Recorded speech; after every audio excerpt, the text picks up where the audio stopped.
So the slow blues. We all get to play the slow blues, kind of a Stormy Monday kind of slow blues. And you'll notice that I'm using just a backbeat for the first chorus. But you have choices within the phrase where you put the backbeat. There's 1, 3, 4. I chose to put it on 1, 2, 3, 4. 4. Now there's two places right there in the blues that you get to choose as the accompanist.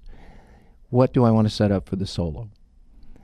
I know the reason instinctively that I chose to put it on beat 4 rather than on the 2, to give the guy who's playing the solo more time to make a statement without me being in his way. But the other way works also, and the soloist would adjust to your part. So yeah, I notice I was using all upstrokes and very small chords. A6, because the 7th is understood because of the bass line. So it's already blues sounding and very short. And the challenge of playing backbeats is to lock it to the hi-hat and the snare drum. So the whole time that I'm playing that backbeat, I'm listening very intensely to the bap. I want to be perfect with that guy and make it sound very solid for him. So that's something to think about when you're doing your backbeat and the choice you have as to where you put it. So now as the blues develops, there's a second chorus, and if you've chosen, as we did, to play backbeats for the first chorus, very open, give the soloist plenty of space. But now we want to help them along, give them a little more information to play on. It's easier for the listener, too, to have more harmony. So I chose to incorporate the backbeat and some chords.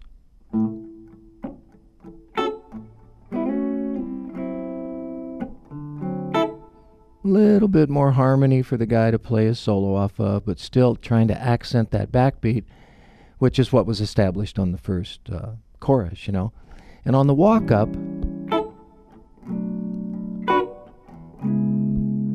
very simple. Again, those chords are so rich, the walk-up from the 1 to the 2 minor, 3 minor, that I'm not doing anything fancy to those chords right now. I want to establish the harmony for the soloist, but also give them the groove.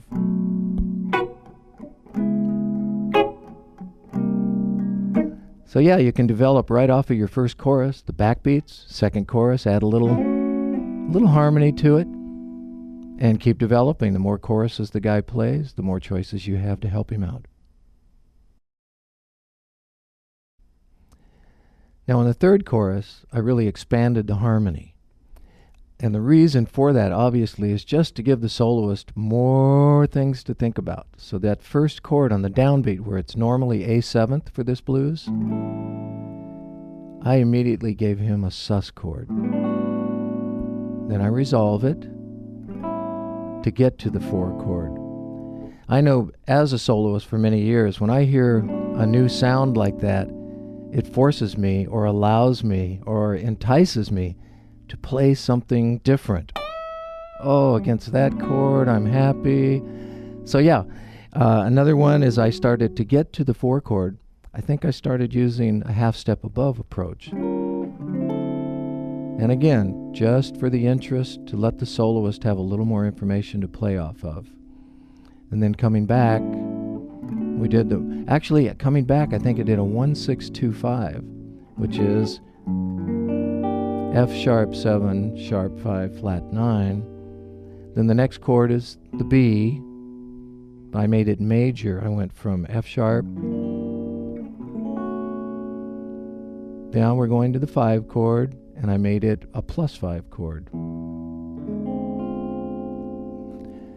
So the voice leading was so nice on that. Let me show you that again. We've got the down to the 6 chord, that's the F sharp, then the B, then the 5 chord. So yeah, lots of choices. That was fun. We got this sus action here with the G major 7th resolved. Then we got the little half step above to get to the 4 chord. And then our last walk down was the A to the F sharp, altered, to the B7, to the E altered. So There's some stuff for you to think about.